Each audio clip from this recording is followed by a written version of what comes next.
Well, welcome again to the Lord's Seminary. My name is John Butler. I'm a pastor in South Carolina in the eastern part of the United States, and I'm glad to be with you this evening.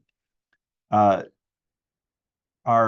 topics over the past several sessions have been about missions and Reformed view of missions, a biblical view of missions, also studying church planting, and now we're going to talk over the next few weeks about missions and some of the history of missions so that we can see some of the principles in application and how our fathers in the past had put these into practice, and to draw lessons from these things on how best we might be able to do missions in our particular context for the glory of Christ.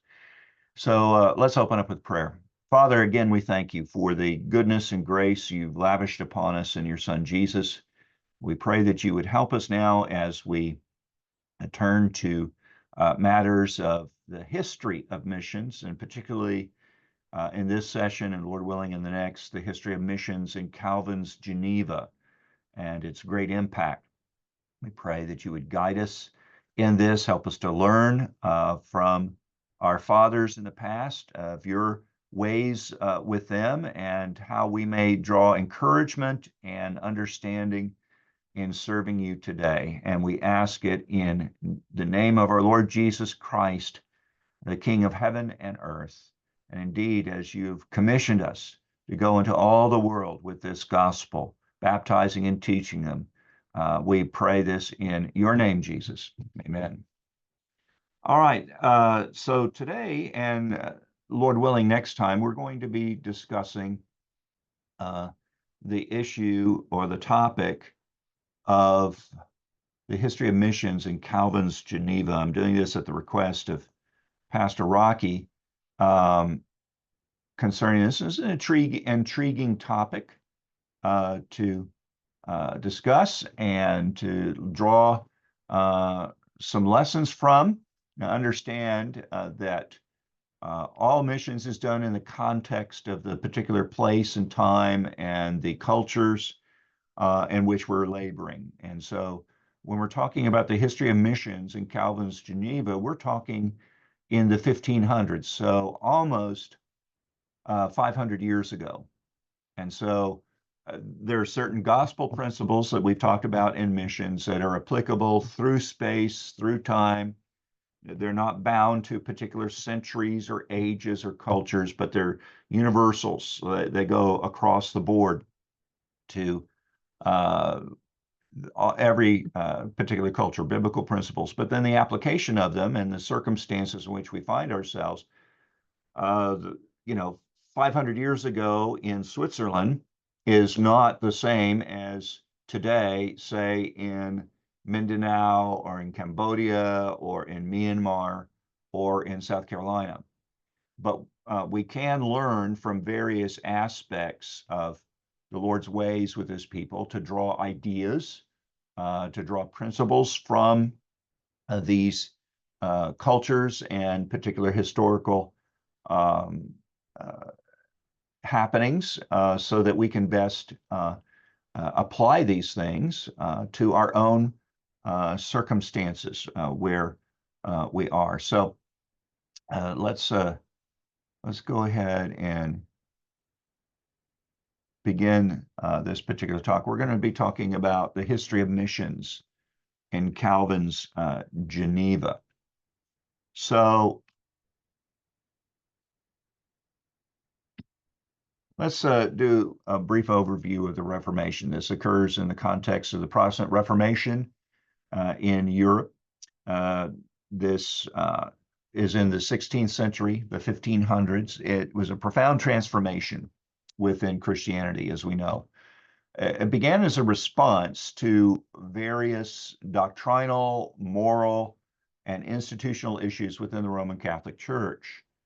Central to the Reformation was the quest for a return to the Scriptures as the ultimate authority in matters of faith and practice, as opposed to doctrines and traditions of men, that have been imposed upon the church, is desire to go back to the sources, go back to the scriptures. What saith the Lord on how we are to, what we're to believe about God, about salvation, about Christ, about man, about all things. So all matters dealing with faith and practice. And so the movement is seeking to reform, to correct what many saw as deviations from the teachings of the scriptures and the application of them in the early church. Well, the spark, as you know, that ignited the Reformation is often attributed to Martin Luther, a German monk and theologian. In 1517, Luther famously nailed the 95 Theses to the door of the castle church in Wittenberg. It was a challenge to a debate, and debating the whole topic of the sale of indulgences and other practices that he viewed, and many and others too, viewed as corrupt. And so this act and later this pushing of speaking out against the indulgences was an act of defiance against the Roman Pope, against the imposition of the doctrines and commandments of men upon God's people, as opposed to the authority of God's word. And this act of defiance rapidly spread throughout Europe.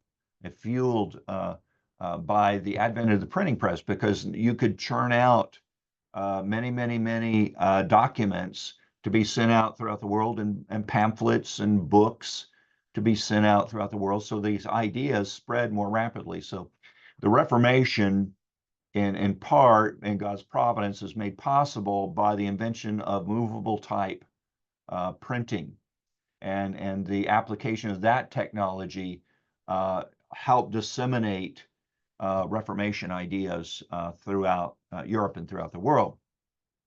So as Protestantism grows, it begins to take root in various regions of the world, and each adapting its form of reform to local contexts.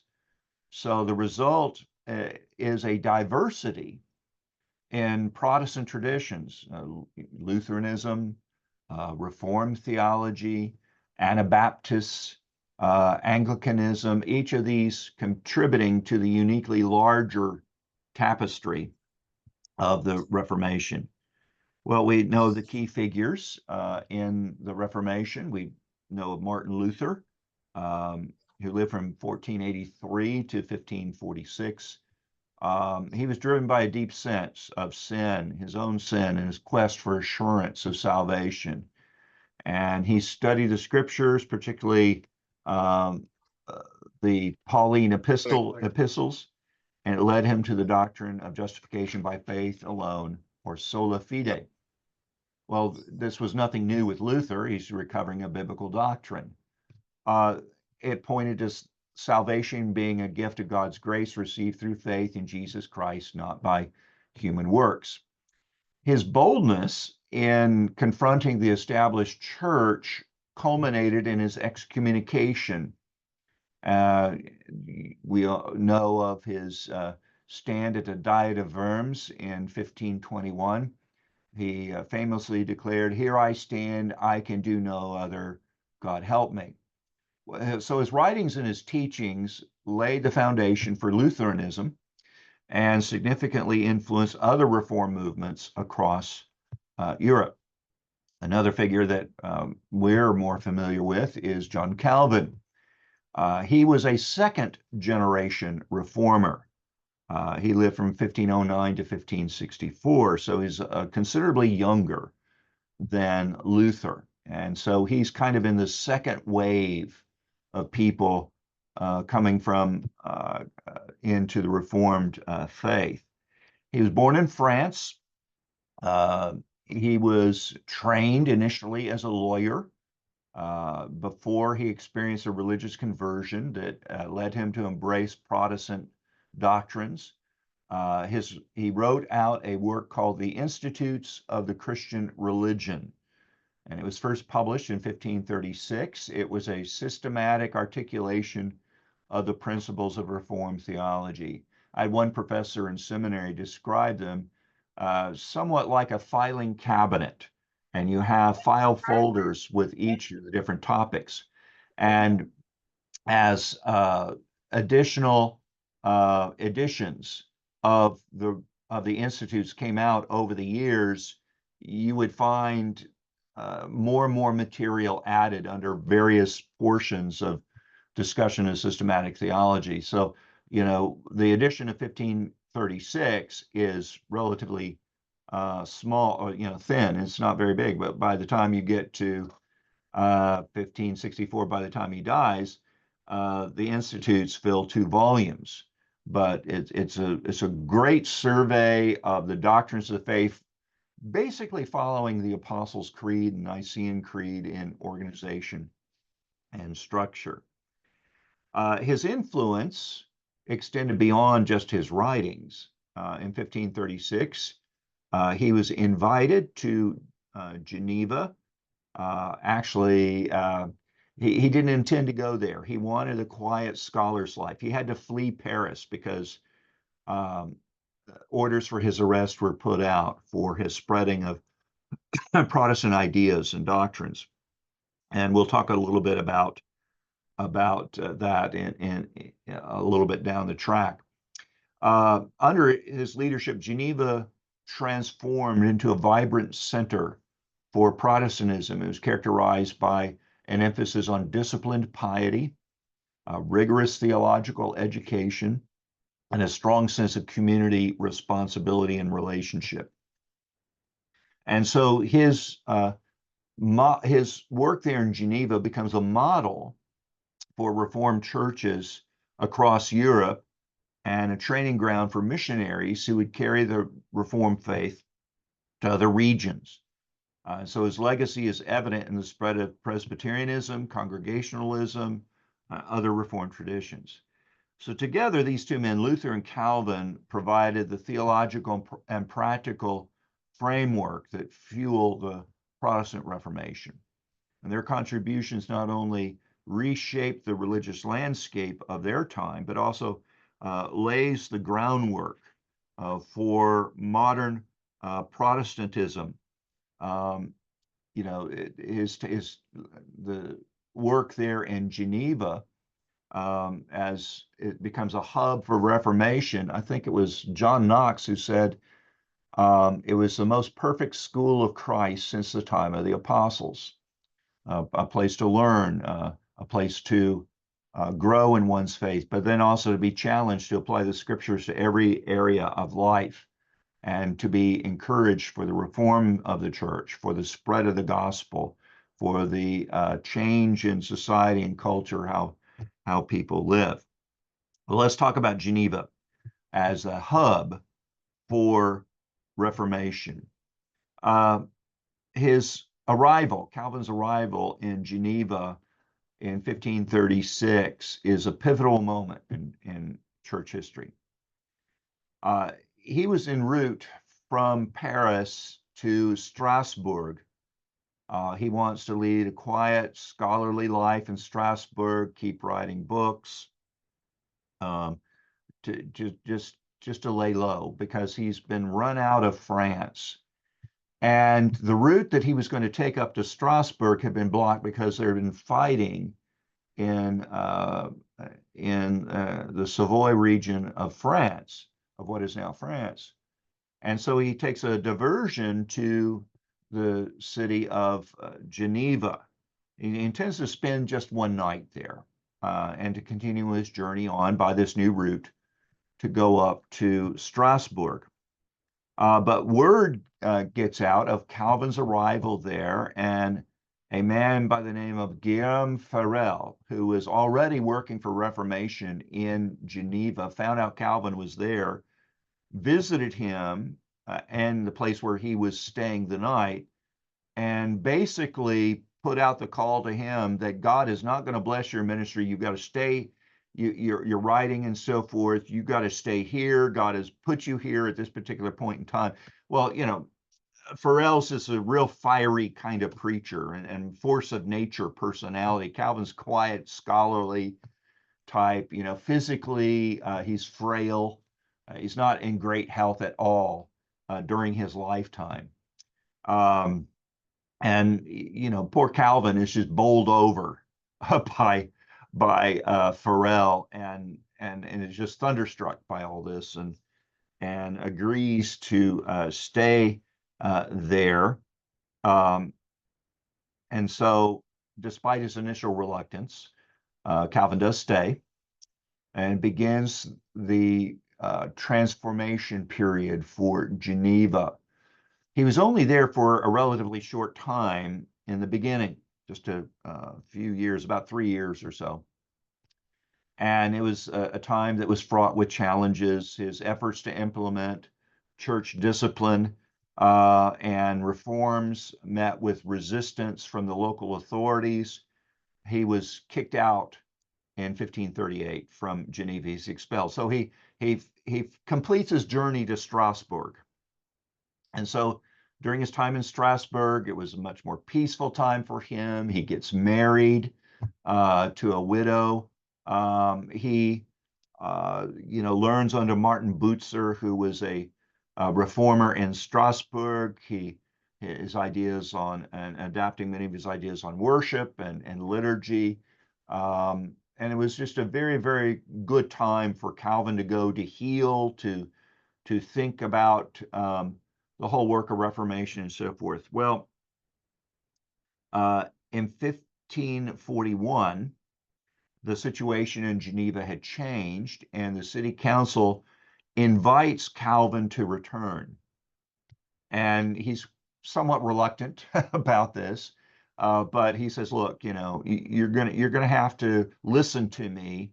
You're going to need to implement the things that I am telling you that we need to do according to God's word." And they're all, "Yes, yes, yes, come on," and brought him back. So when Calvin returns to Geneva, the very next Lord's Day, when he gets into the pulpit to preach, he picks up where he had stopped. He was preaching through a book of scripture. So he picked up at the passage where he had stopped 3 years before and continued on with that as if nothing happened, didn't say anything about this. And so during this time from 1541 on to 1564, when he passes, he's able to establish a more robust and enduring foundation for his reforms. So let's talk about Geneva's transformations. When Calvin gets back to Geneva, he embarks on a comprehensive program to reform both the church and the civic life of Geneva. And his efforts transform the city into a vibrant hub for Protestantism, known for its discipline, piety, theological rigor, and also missionary zeal. So he begins the work of reform in the church. First, he introduces a new ecclesiastical structure outlined in what were known as the Ecclesiastical Ordinances of 1541. This is a document that established a system of church government that included pastors, teachers, elders, deacons, each with distinct roles and responsibilities. He goes back to the New Testament to look at the New Testament era church to determine the order and structure that the church in Geneva should function under, not under bishops and popes and so forth, but a reorganization along scriptural lines. And so the consistory, which is the body composed of pastors and elders, was created to oversee the work of church discipline and ensure moral conduct among its citizens. Now, central to his vision was the emphasis on preaching and teaching. He believed that the faithful exposition of Scripture was essential for the health of the church. It is part of that work of equipping the saints for the work of ministry. And so to that end, Calvin himself preached multiple times during the week and the city became known for its high standard of theological education. He established the Academy in Geneva. This was a cornerstone of his strategy of education, of equipping. In 1559, it was established. The institution served as a training ground for pastors and missionaries. It equipped them with theological and pastoral skills that were necessary for the advancement of the Reformation. And so the Academy attracted students from across Europe, many of whom would go on to become influential leaders in their own regions. And we'll talk in greater detail about the Academy and its methods and so forth later on in these lectures. Calvin's influence also extended to social reforms, into the daily life of God's people. He advocated for social reforms that reflected his belief in the importance of moral integrity, of social justice. This included measures to care for the poor in Geneva, to regulate business practices, to promote education. And his vision was for a godly society where every aspect of life was governed by biblical principle. Under his leadership, Geneva also became a missionary center, a launch pad for Reformed missionaries to go out into the world. And the city, because it was solidly Protestant, people who were driven out from other countries because of their reformational beliefs, many of them came to Geneva. So out of England, out of Scotland, out of the Netherlands, parts of Germany, Poland, so forth, Hungary, people come in to Geneva. There they have a safe haven. There they can learn and to grow in their understanding of the Reformed faith.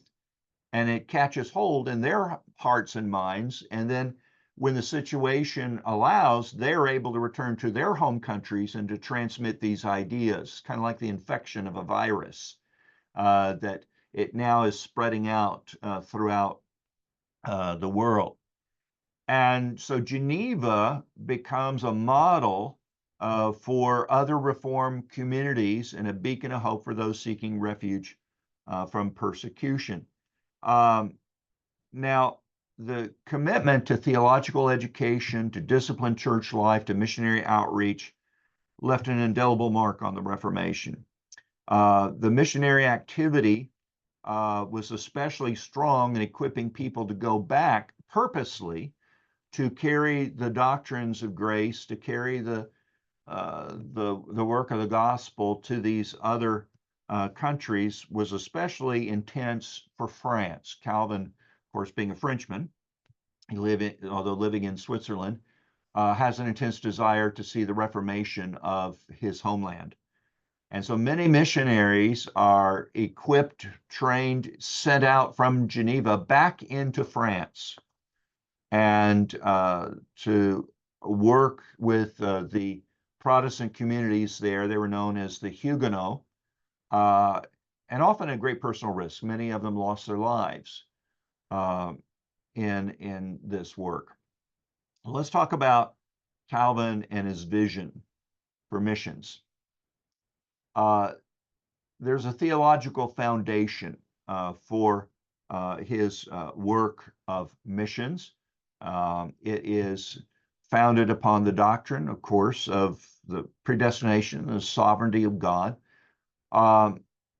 He believes that God, in his omniscience and omnipotence, has preordained all events and outcomes according to his divine will.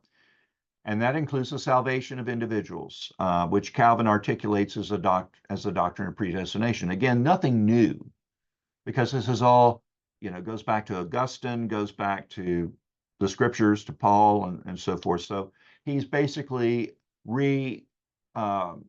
retelling again of the scriptural understanding of the doctrines of Scripture.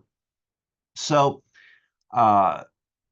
according to Calvin, God, before the foundation of the world, chose some for eternal life, others for eternal damnation, solely based on God's grace and not on any foreseen merit or action on the part of individuals. Now, some might say, well, you know, if you believe that, then why are you doing missions? God's going to save whom He's going to save, and so anything that you and I do isn't going to have anything at play in the salvation of sinners. Calvin saw it as profoundly encouraging for missionary activity. He also understood, too, that we are the means. Faith comes by hearing, and hearing by the word of God. And how are they going to hear unless they have somebody to bring that word to them, unless they hear the word preached, unless they hear Christ preached and proclaimed as the way of salvation? He understood that God uses means, and one of the means He uses is guys like you and me to spread the gospel around the world, to call all men everywhere to faith and repentance. And God, in His sovereignty and mercy, draws to Himself out of the ruined mass of humanity people from every nation, tribe, and tongue and people. And so this sovereignty of God assures the success of missionary endeavors. It doesn't ultimately depend on human effort, but on God's will. But we are the tools, we are the part of the means that God uses to draw people to Himself. The question is, are we going to be faithful to that task? Are we going to be faithful to spread that gospel? Now, God's going to save when and where and whom He pleases, but that's okay, because that's God's. And so in one sense, it doesn't depend on how persuasive my speech is. We're not salesmen going out and doing a sales presentation to someone. Oh, come and use this detergent for washing your clothes, and to persuade them how much better a detergent it is. We're telling them of Christ and of His glory and supremacy, and we plead with them, because this is a life and death matter. This is a matter of eternity that we're pleading with them, but ultimately the result is God's. He's the one who changes the hearts. But we are the means by which He is ordained for this word to go out to the world. And so this underscored for Calvin the importance of obedience to the command of Scripture, the Matthew 28 Great Commission, to engage in missions. This is a duty of the church to engage in missions. This is a major difference between, say, Luther and his theology and Calvin and his theology. Now, it may not be fair to say, oh, Luther, you didn't get it with regards to missions and spread of the gospel.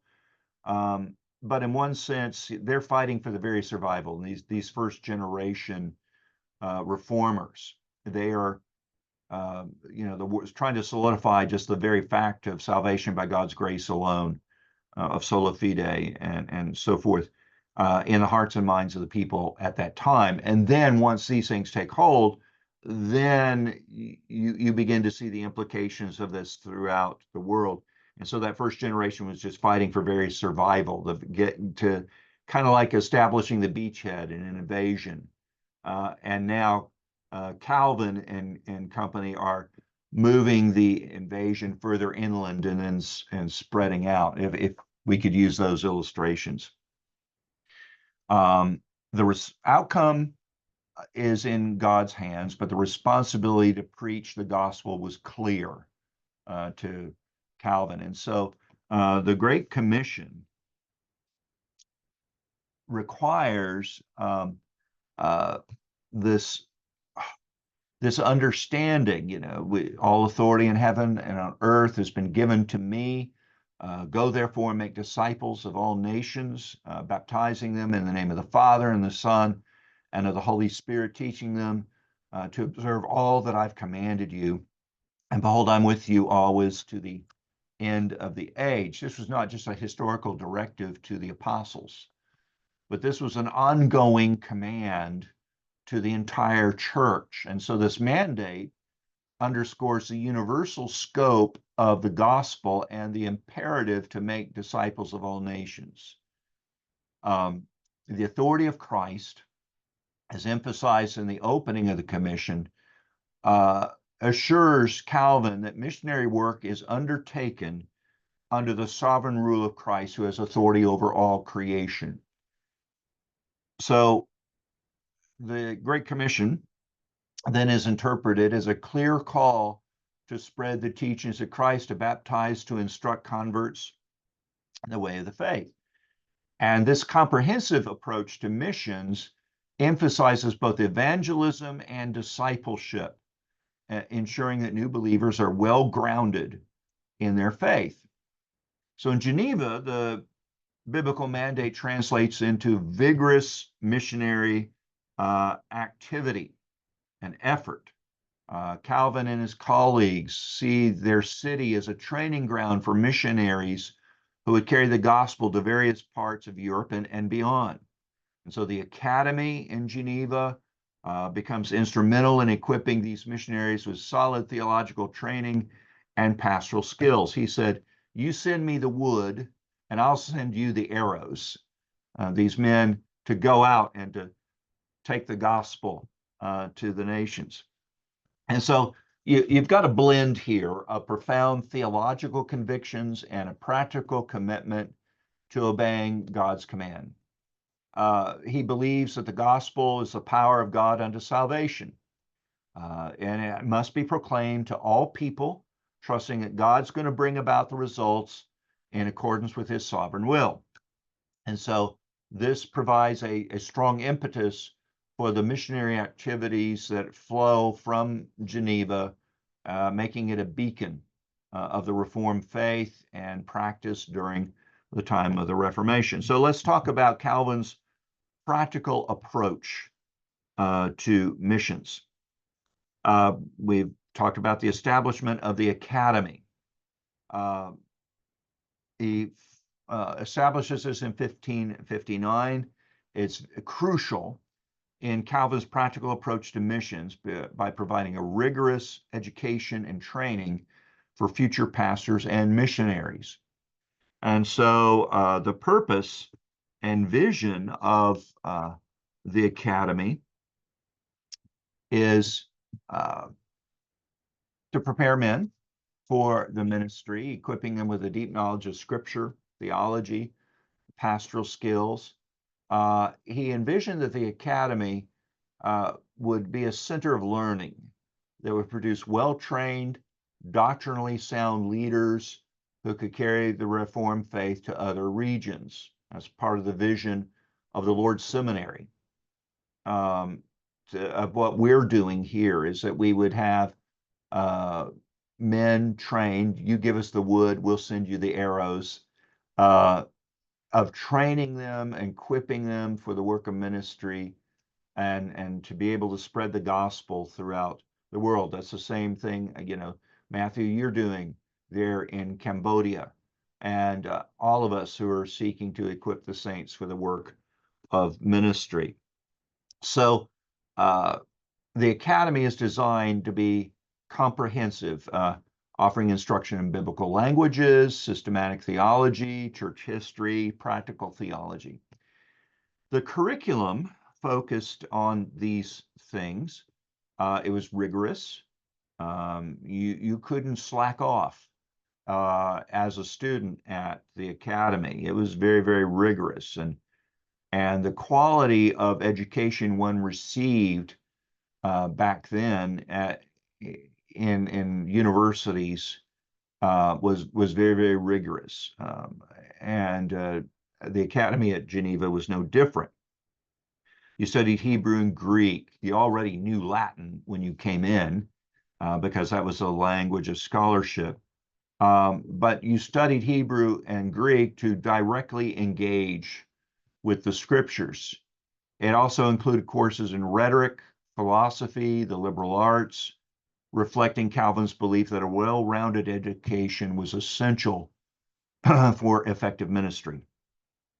The Academy was divided into two main sections. You have the preparatory school, known as the college, and it provided a general education. And then you have the advanced theological school, known as the Academy, where students focused on theological studies. Theodore de Beza, who was Calvin's close associate and successor, served as the first rector of the Academy, ensuring the continuation of Calvin's educational vision. The Academy quickly gains a reputation for excellence. It draws students from across Europe. Many of these students return to their homelands as pastors and missionaries, spreading Reformed theology and teaching and establishing Protestant churches. So the Academy becomes a vital engine for the Reformation, producing leaders who were instrumental in advancing of Protestantism in France, in Scotland, in England, and beyond. The training of missionaries also was a key work there. The students at the Academy received practical training in pastoral care and church leadership. He emphasized the importance of preaching, of pastoral counseling, of church governance. And he believed that effective ministry required both sound doctrine and practical skills, and he sought to ensure that his students were well prepared for the challenges that they would face in their missionary endeavors.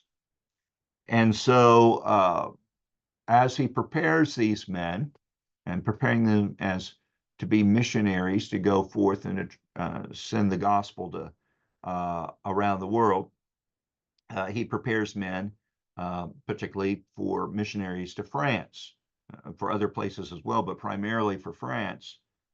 The Protestant Reformed there in France, known as the Huguenots, were facing intense persecution. Geneva trained missionaries, and they traveled to France to establish and support Reformed churches. They often operated in secret due to the threat of persecution. Despite the dangers, these missionaries played a crucial role in carrying the gospel. He also supported Reformed churches around the world and Reformed scholarship. He maintained a voluminous amount of correspondence, of letters back and forth to him, offering theological advice, encouragement, practical support. And these letters reveal Calvin's deep pastoral concerns for the well-being of the missionaries and their congregations. So he provides guidance on doctrinal matters, on church discipline, strategies for dealing with opposition. And so the impact of this practical approach to missions was profound. The training and sending of missionaries from Geneva significantly contributed to the establishment and growth of Reformed churches across France and indeed across Europe. The area of South Carolina where I live, there were a colony of these French Protestants who eventually were driven out of France. They applied to the Archbishop of Canterbury of the Church of England for land in which to settle here in South Carolina, and they moved to not very far, just probably about 20 kilometers from here, and establish a colony within South Carolina. And many of their descendants are buried in the cemetery. I can see out the window in our church cemetery out here, many French names, Gilbert, Gillibaud, Pettigrew, and so forth. These are descendants of these people who have been converted, and many of them through the missionary efforts of Geneva. So just the train of the gospel going down from generation to generation. I can look out there and see some of the fruit. I also see fruit of it in the Reformation taking place from Geneva into England, into Scotland, because many descendants also out in this cemetery, many of them came from Scotland and from Ireland, who were Irish Reformed Protestants. And they were driven out and came to South Carolina and settled here and in our region. And so, you have them intermarrying with the French Protestant descendants and so forth. So it's a very interesting mix in God's providence of these peoples. And traceable back, of course, to the sovereignty of God. and his plans and purposes, but the work of Geneva and the Academy has an effect on what I minister to and with here in this part of my state. So it's just amazing seeing of God's ways of doing all things for the glory of Christ Jesus. Well, let's talk about some of the key figures and graduates of the Academy. We talked about Theodore Beza, who became the rector of the Academy. He kind of became a successor after Calvin had died of carrying on the work of Reformation in Geneva. He was a close associate of Calvin's. He was born in 1519. He was a distinguished scholar, theologian, and poet who joined the Academy in 1558. Now, after Calvin's death in 1564, Beza takes over the leadership of the Reformed Church in Geneva. In addition to the Academy, he ensures continuity of Calvin's vision and stability of the institution. He was an accomplished linguist and biblical scholar. He contributed significantly to the study of Greek and Hebrew. His works, including biblical commentaries and theological treatises, were highly respected and influential. Beza plays a pivotal role in the international reform movement. He corresponds with and advises reform leaders across Europe. There are other professors there. These men were instrumental in shaping the curriculum and mentoring of students who would go on to become influential leaders in the Reformed tradition. Pierre Viret, a close friend of Calvin's. He was a notable reformer in his own right. He was a skilled preacher and theologian who contributed to the pastoral and practical training of students. Francois Hotman, he was a prominent legal scholar and a humanist in studying of classical literature and so forth. He brought a wealth of knowledge of law and history to the Academy, enriched the academic environment there. Girolamo Zanchi, or Zancius as he's sometimes known, he's an Italian reformer. He had been a monk and then converted and became Protestant and Reformed. He was a respected theological figure known for his works on Reformed orthodoxy and his influence on Reformed scholasticism. These professors, along with others, created an intellectually vibrant and theologically robust atmosphere that prepares students for the diverse challenges of ministry and mission. Now, among the graduates, John Knox, among others, are there. Knox was Scottish. He studied in Geneva under Calvin and Beza. His time in Geneva profoundly shaped his theological convictions and his vision for church reform.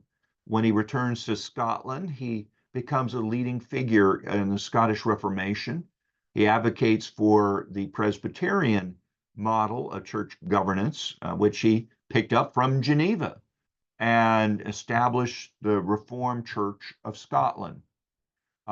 His influence extended beyond Scotland, impacting Reformed thought and practice in England and beyond as well. Other prominent graduates, Caspar Olivenius, he's a key figure in Reformation in Germany. He's one of the principal authors of the Heidelberg Catechism. He's influenced by Geneva. Olivenius contributes to the theological education and pastoral care of Reformed communities in the Palatinate region of Germany. Guillaume Farel, of course, was one who called upon Calvin to stay there in Geneva and work. Farel was instrumental in the Reformation in French-speaking Switzerland. He plays a key role in spreading Reformed ideas. He has some association with the Academy and so forth, but not real great.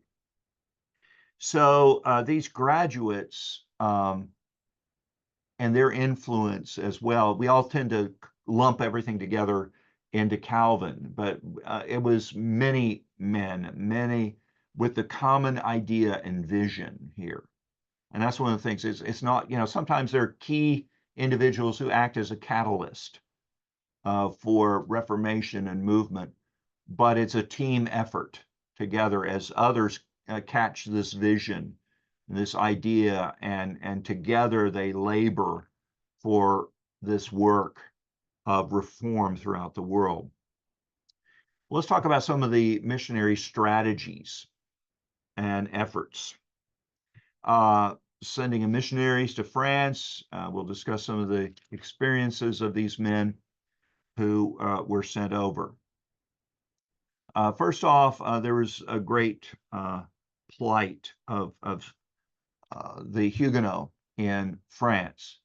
The persecutions, it was severe throughout much of France, opposition from the Roman Catholic Church and also from the French monarchy. So beginning in the middle of the 1500s, the French Wars of Religion saw numerous violent clashes between Catholics and Huguenots. In 1572, the St. Bartholomew's Day Massacre was a particularly brutal event where thousands of Huguenots were killed in Paris and across France.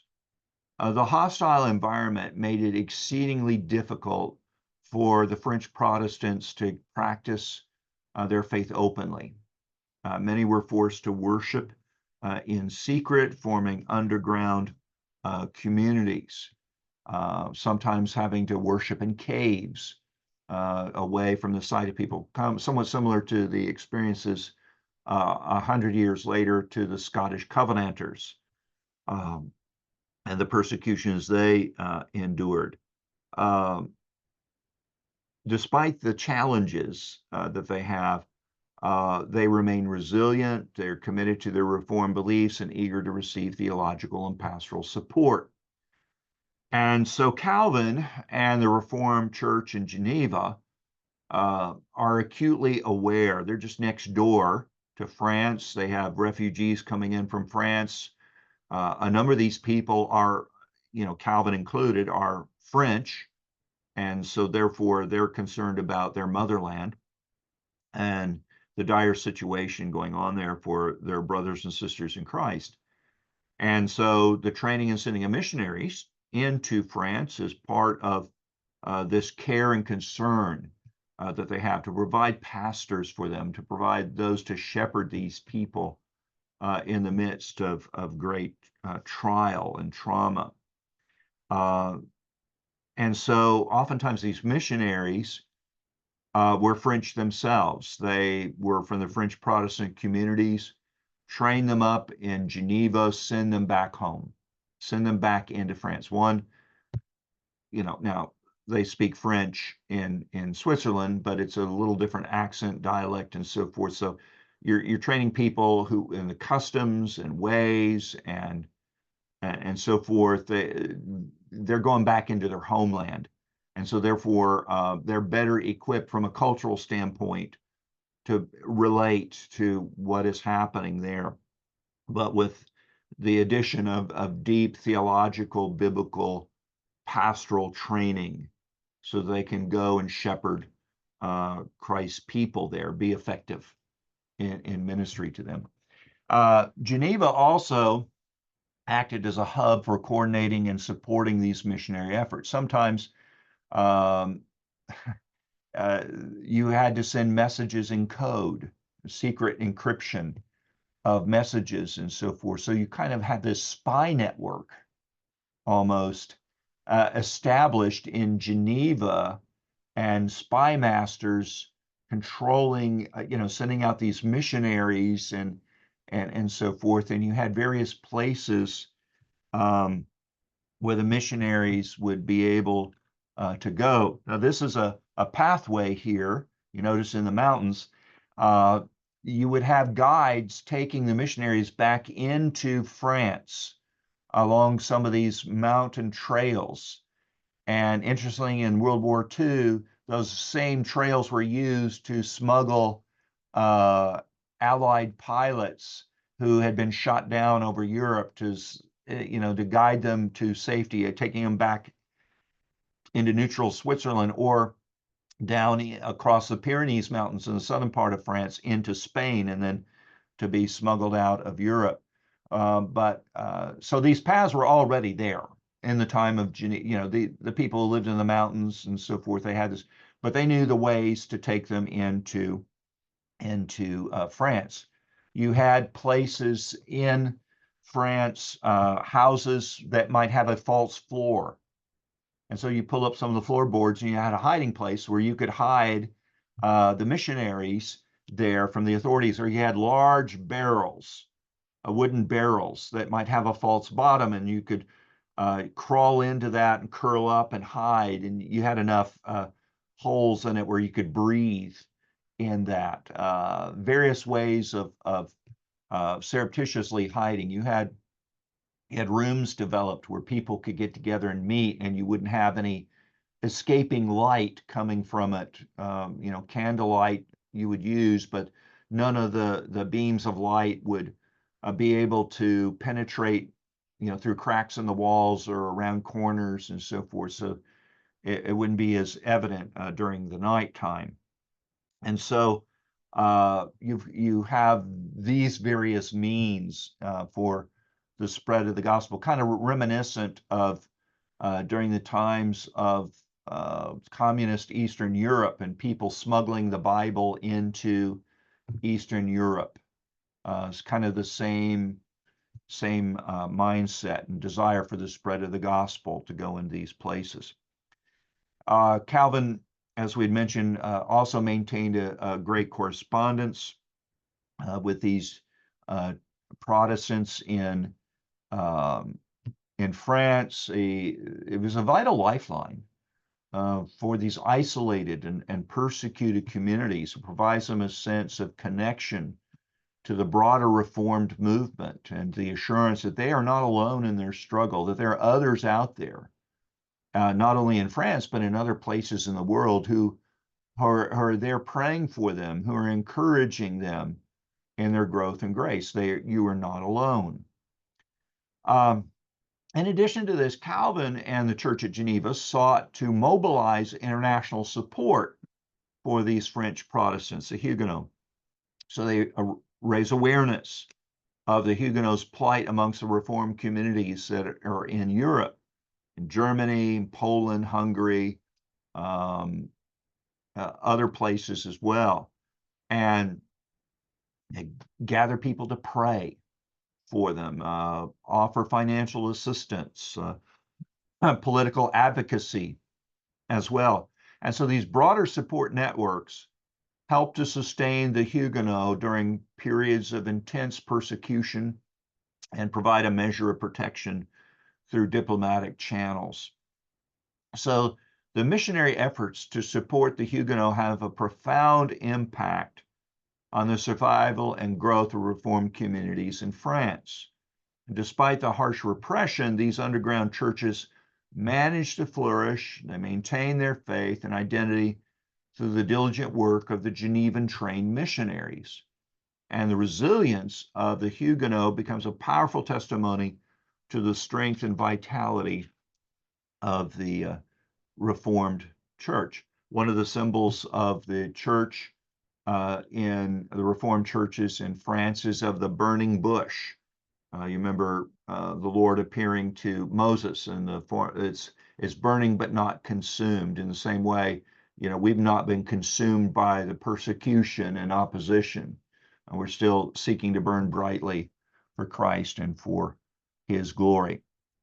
So France and the efforts with the Huguenot influenced Reformed missionary efforts in other regions of the world. There's this commitment to supporting persecuted communities, the emphasis on theological education. The creation of these secret networks become hallmarks of Reformed missions, shaping the approach to spreading the gospel in hostile environments.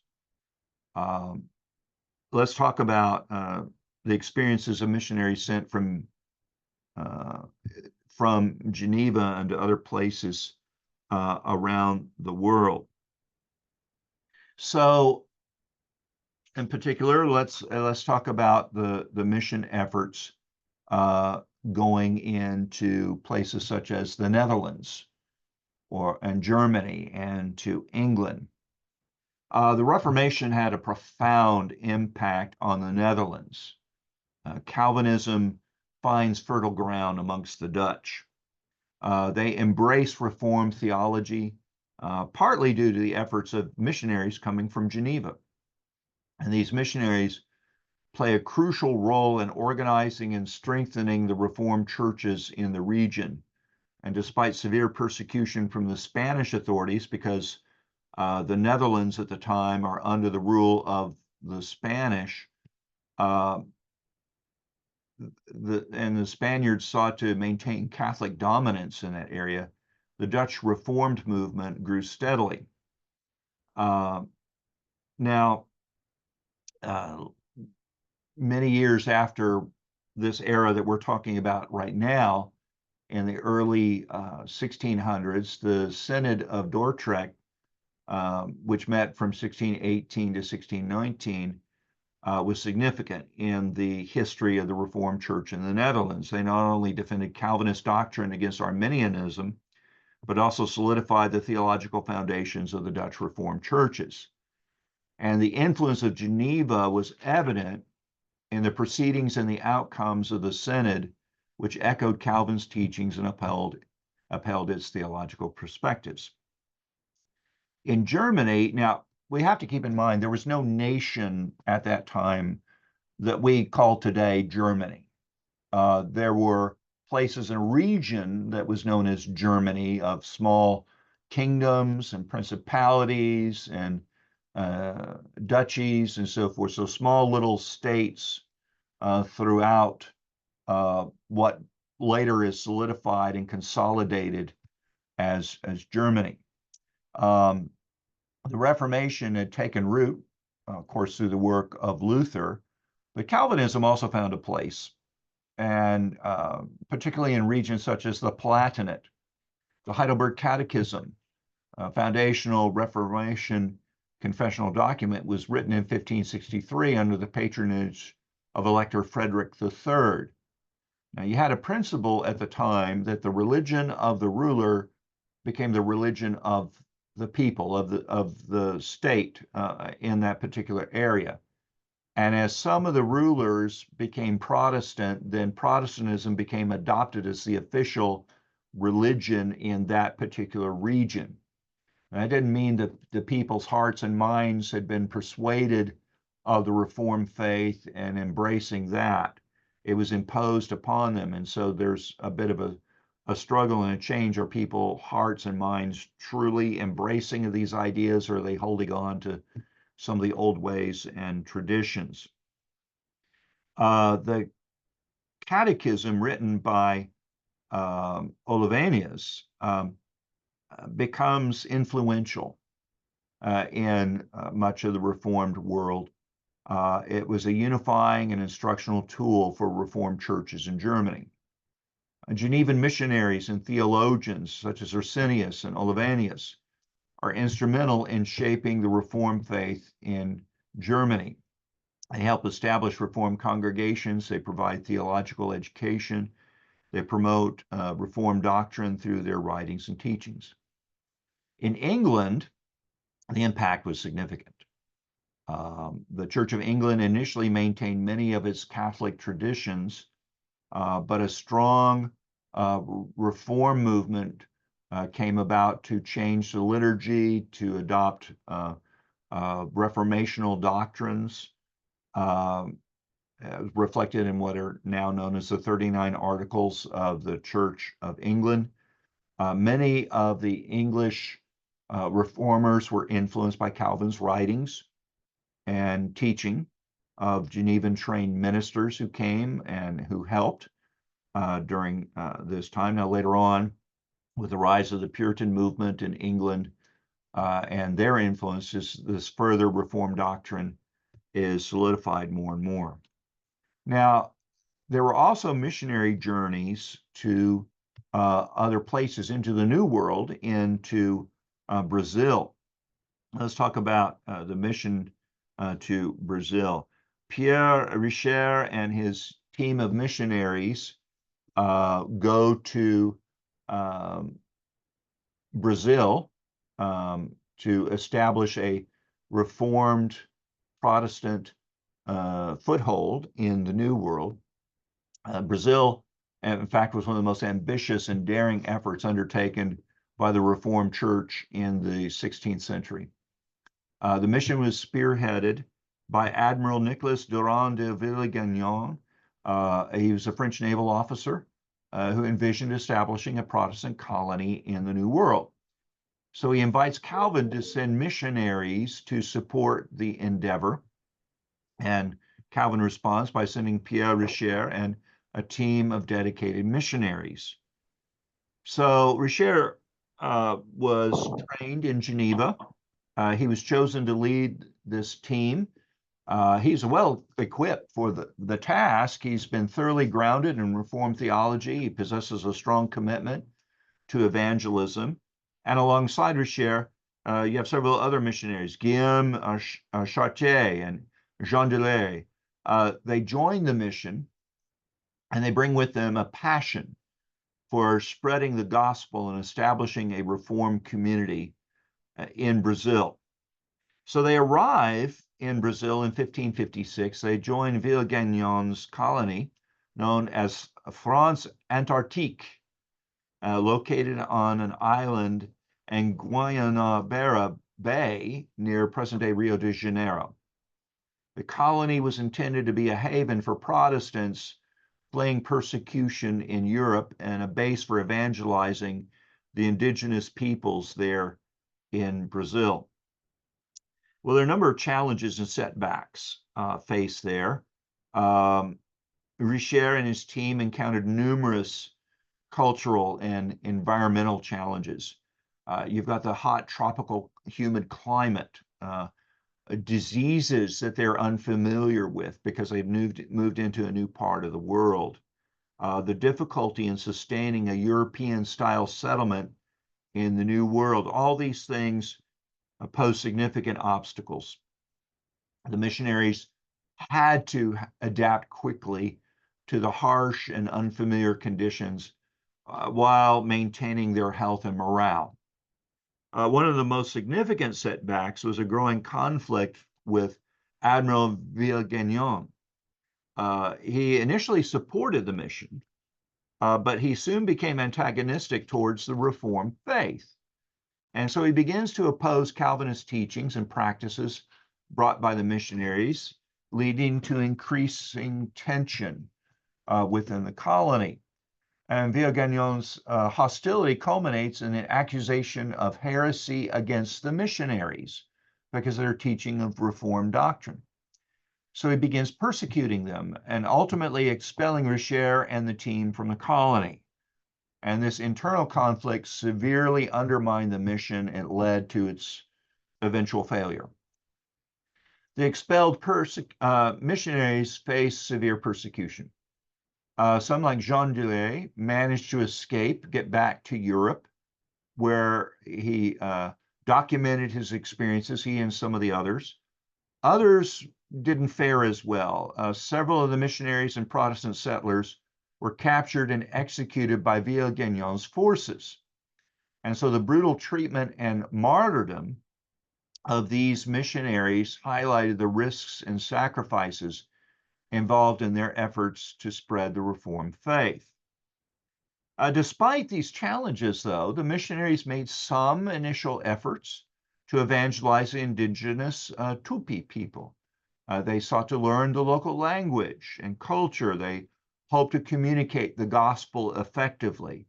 But the short duration of their mission and the internal conflicts in the colony limited the impact of their evangelistic efforts.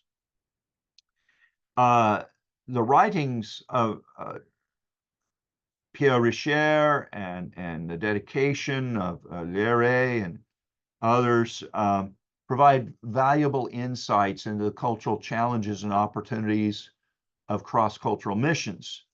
They highlight the need for thorough preparation, for cultural sensitivity, for perseverance in missionary work. So this mission to Brazil from 1556 to 1558 um, uh, is generally considered a failure. But the legacy of that mission lives on, offering us some important lessons and inspiration for the future, for Reformed missionary endeavors, lessons learned. You know, we have successes and we have failures. The question is, are we going to learn from our failures and adapt? You know, what was it that God blessed? What was it that God did not bless? What is it that we see here, the circumstances and so forth, to learn from those particular problems. Another area in which the gospel went forth was into Poland. Calvinism found a receptive audience in Poland. A significant Reformed community emerged there. The Polish Reformation was marked by a diverse religious landscape. You had Lutherans, Reformed, other Protestant groups coexisting alongside of Roman Catholics and Orthodox Christians. And so the Reform movement in Poland was particularly influenced by the efforts of Genevan-trained missionaries and theologians. Prominent figures such as John Lasky in England, he was known as John Alasko. He played a crucial role in establishing and organizing Reformed churches in Poland. Lasky, who was a Polish nobleman, who had studied in Basel in Switzerland and was influenced by Calvin, worked tirelessly to promote Reformed theology and church governance. His efforts led to the formation of a strong Protestant and Reformed presence in Poland, particularly in cities of Krakow and Lwów. The Synod of Pinchglau in 1556 was a significant milestone for the Reformed Church in Poland, reflecting the influence of Calvinist principles. And the Synod adopted a confession of faith that aligned with Reformed theology, established structures for church governance and discipline. So the impact of Geneva was very widespread, as you see, into the Netherlands, into Germany, England, Brazil, Poland, the influence, and then reverberating down through the centuries throughout the world. The theological education and practical training provided by the Academy of Geneva equipped missionaries to face the challenges of their respective missions with resilience and fidelity to Reformed doctrine. And so the legacy of these missions is evident in the enduring presence of Reformed churches in these regions. One of the most vibrant Reformed and Presbyterian churches in the world are in Brazil. And to see the zeal and the desire of Brazilian Presbyterians is awesome to see. Now, some of it's from reintroduction of Reformed principles into Brazil in the late 1800s for missionaries from the United States, but there is fertile ground there for the work of the gospel. So I'm going to stop at this point today, and we will pick up with talking about some of the challenges and opposition that has come to the spread of the gospel in various places. We'll see the long-term effects upon Protestantism that these missionary efforts that took place in Geneva and to spread the gospel throughout the world. All right, I'll open things up. If you have any questions, you can respond verbally. You can type in the chat area and so forth if you wish to. So any questions so far?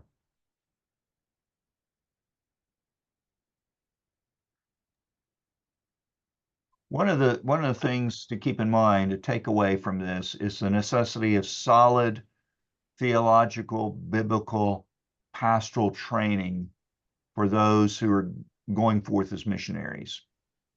We want to have men who are equipped, who are solid and can deal with the challenges they find on the field, and to have solid theological base from which to operate, biblical basis from which to operate. And so, there's a place where all of us are called to be missionaries, to take the gospel to all the earth. But I think the example here from Calvin's Geneva is that rigorous theological training is not something that is in opposition to the evangelization and the carrying out of mission work. You sometimes will hear that if you're so theologically minded, you're no good as a missionary and so forth. I think that's false. We must have that. If our understanding of the sovereignty of God and of the Great Commission, it should grip our hearts and minds to be well equipped with the gospel, well equipped with the theological understanding, but then with that same zeal to spread the good news of the Lord Jesus Christ to all men everywhere, calling them to faith and repentance and discipling the nations. And so that's part of what our goal is in all that we do, is to help equip the saints for the work of ministry, and particularly for me, of training of pastors throughout the world with regards to these matters, to better kind of raise the floor, as it were, of our theological and biblical and pastoral understanding, so we can be better equipped for reaching our particular cultures and peoples that we're laboring with the gospel of the Lord Jesus Christ. So I just want to comment three things. First is, of course, this course is very helpful in disproving the charge, the usual charge against Calvinism, that Calvinism kills mission. And this is really very helpful to show that that charge is false. Second is the Geneva Academy is a kind of example for us for today. But unlike to that paradigm of training ministers of the gospel, many and most churches today are just training their pastors, briefing them for only weeks and months, and they just appoint them suddenly to become pastors because they are good speakers. They can attract audience. So number three is that whether the evangelicals agree it or not, and yet even the evangelicals are indebted to the work of Reformation, because with I cannot imagine that there is an American freedom. I mean, the freedom to worship according to one's conscience, or the extraction of the establishment principle to from the from this civil and political power. So I think that it's very important to study this particular subject, so that most of the people today, they don't really know much about how they enjoy the freedom of today, as they preach the gospel without hindrance from government authorities like that. Oh yes, yeah. And the desire for the spread of the gospel, is driven as a response to God's grace has been shown to us, and a desire to that others would come to know him, but then also out of obedience to the command of Christ. So the piety, the disciplined obedience to God's word was something that Geneva was known for, and wanting to see that take root in the hearts and minds of God's people is vital for us to grasp. That the gospel is not just something that is additional to our lives, but it's integral to our lives and who we are and living for the glory of our Lord Jesus. Our activities in Christ are not just a Sunday morning thing, but it's something that is throughout the week, who and what we are, how we think, how we feel, how we act, how we speak, our attitudes towards everything in life. The scriptures are authoritative on everything in which they speak, and they speak of everything. They touch every aspect of life. And so therefore, we are calling all men everywhere to faith and repentance, and to bow the knee to our Lord Jesus Christ as King and Lord. And that is part of this gospel. We're looking for people who will worship him in spirit and truth. And that's one of the glorious things of the spread of the gospel. That's one of the things that I'm encouraged every time we get together as brothers from around the world under a common Lord, our Lord Jesus Christ, our love for him, our desire to see him glorified in heaven and in earth. And so I don't think of you first as Filipino or Cambodian. I don't think of you first as I think of you first as brothers in the Lord Jesus Christ. And that's who we are. And we're looking for more brothers and sisters when we're spreading the gospel to the peoples around us. Let's keep praying that God grows his family. And the Lord gives us many more brothers and sisters in Christ to rejoice in that. It used to be a prayer for young men when they were being ordained to the gospel ministry was that the Lord would give them many souls as their hire, as their that they would win many people for the Lord Jesus Christ, and that would be their reward or compensation to see that in their lives. Well, thank you, brothers. The Lord bless you.